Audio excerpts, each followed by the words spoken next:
Welcome to Your Life Podcast, the place where life becomes that little bit simpler.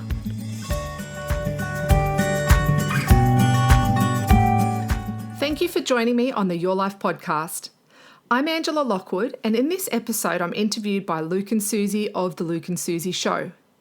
We talk about how to stop guilt in its tracks when it comes to looking after your health and well-being.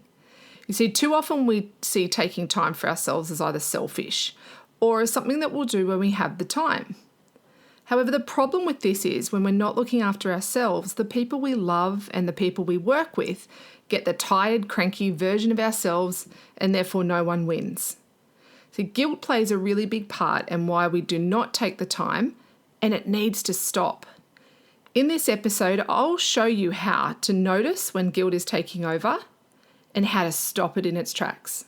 Luke and Susie with faith, family, culture, and sometimes the guilt, Suze, they get you when you should be feeling the little twinge. Yeah. Like there's something that you've done or something that's going on that you should kind of be thinking twice about. And other times, this whole guilt thing completely works against you and stops you doing everything that you should do because of some warped sense of the way the world is supposed to be balanced. We understand this, but how do we beat it? Well, this is the question we're posing today to the author of Switch Off. Her name is Angela Lockwood. It's great to talk to you again. I feel this is a timely message probably for all of us, this whole message of taking care of ourselves and not feeling guilty about it, Angela. I love this topic for this time of the year, but also I love this topic because sometimes we need to remind ourselves. So I will be gaining this podcast from both of you after we finish today, because even for myself, I find this really hard sometimes to stop the guilt and to try to remind ourselves that the guilt needs to stop, because it becomes all-consuming and we don't need any more guilt in our lives. Now, of course, there is times in our life in ways which we can be selfish and self-centered and make it all about us. But let's talk about the majority of days and the majority of moments for say, in particular, for this moment, let's focus on a mum kind of role who constantly feels guilty if she ever focuses on herself, but spends the entire time wearing herself down trying to look after everybody else. Are you talking about me today, Luke? No, look, I giggle, but it really does affect, particularly as you say, mums, but I think even more so there's a lot of fathers and men also realising that this whole concept of having to do everything and do it at 100%, even 110%, nowadays is actually making us take a back step. So everyone else's priorities become the important. And when everyone tells you that what their priority needs is more important than yours, we start to listen. And usually the person that ends up last is ourselves. And I often say this, whether I'm mentoring people or even just in conversation, because I really feel passionate about this, that when we're not performing at our best, so when we're not looking after ourselves, everybody in our life just gets what's left. Yeah. They don't ever get the best of us.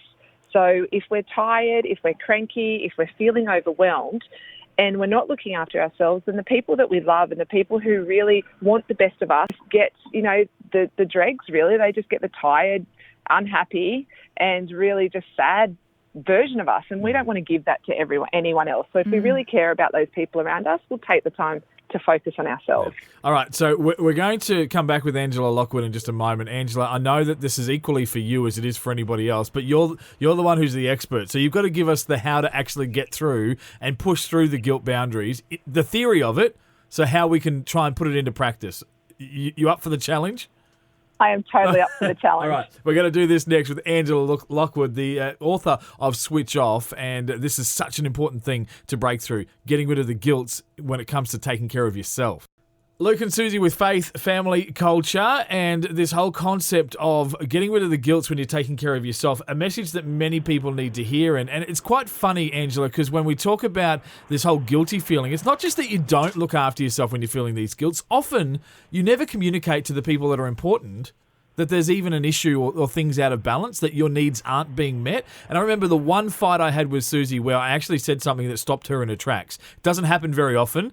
I lose these miserably, Angela. But I when she told me something about a need that wasn't being met and I wasn't letting her meet the need, I said, hang on a second, you've never ever in our entire marriage, in our entire time of known each other, ever communicated to me that was a need or a deficiency.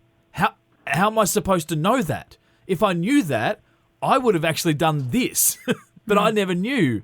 And she stopped and she went, "You're right. I've never actually told you." And that's where guilt stops us from even communicating it, I think.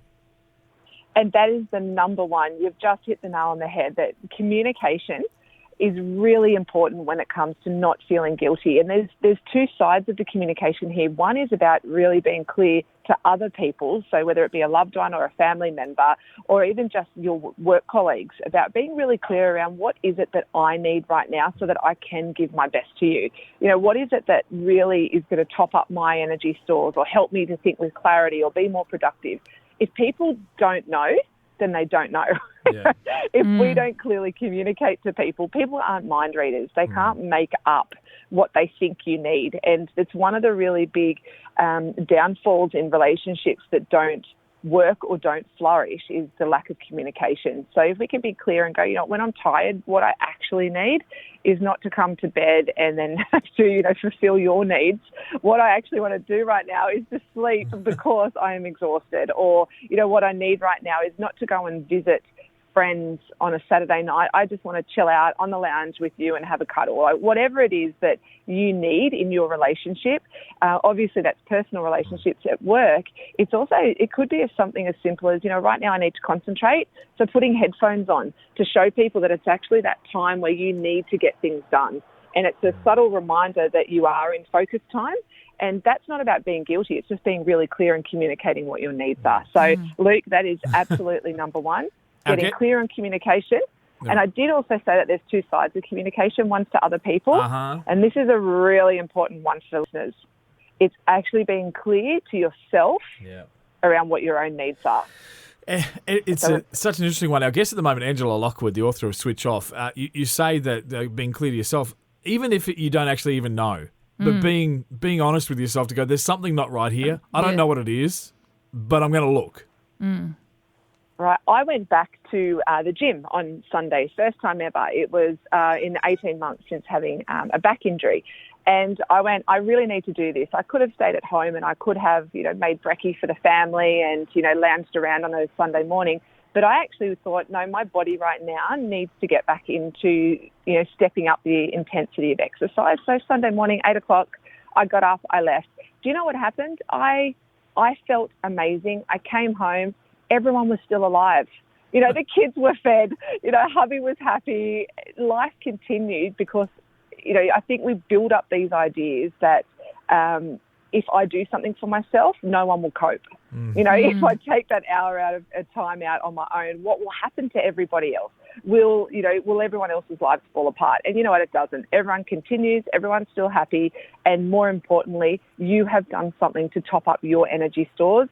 You've looked after your body, and everybody wins when people can just take those little moments of time that are guilt-free and just focus on what it is that they need so that they can give their best to everyone around them. Yeah. And I think sometimes we need to block out certain messages from ourselves as well. I think I even just saw a media story recently about people hating on a woman who took a holiday, a little tiny, weeny, little mini break without her children, and just that negative feedback that came back to her for doing that. And I think that can create in us a mentality that, oh, if I do something for myself, everybody else is going to think badly of me. We need to shut those voices out a bit, I think. We do, and we need to support each other on that too, because I think particularly for women, we can be our own worst enemies in pointing the finger at other people who do things for themselves. And we need to really make sure we're being supportive, because if we're not doing it ourselves, let's not put other people down who are doing it. And, you know, we do have, if I look at it from a woman's point of view, we do have this unspoken sisterhood, but I think sometimes the sisterhood we can turn on each other. Yeah. And we need to, you know, really just take a step back and go, am I putting that person down? Am I being judgmental because I wish I could be doing it? Yes. And that happens too often. And I think it really needs to stop. You know, just on this topic too, there's really another important point about stopping feeling guilty is when you do take time out for yourself, particularly in a relationship, or if your partner takes time out for themselves, the time doesn't have to be reciprocated.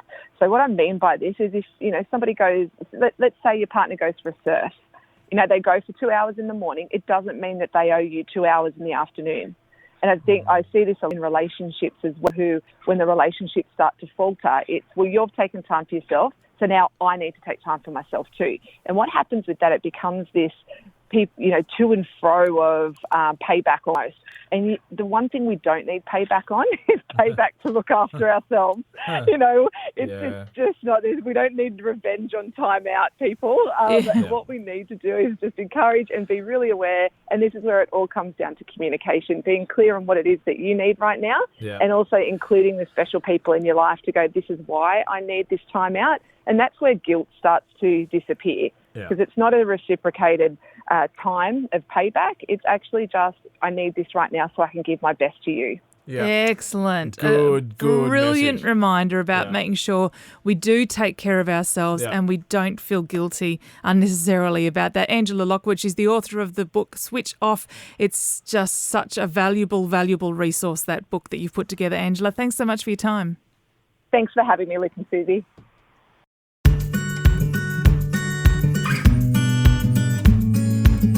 I hope you enjoyed this episode. To find more ways to slow down and simplify your life, follow the Your Life podcast on Spotify and iTunes. And let's connect on LinkedIn and Instagram. Just look for Angela Lockwood. Don't forget, it's your life. You choose how to live it.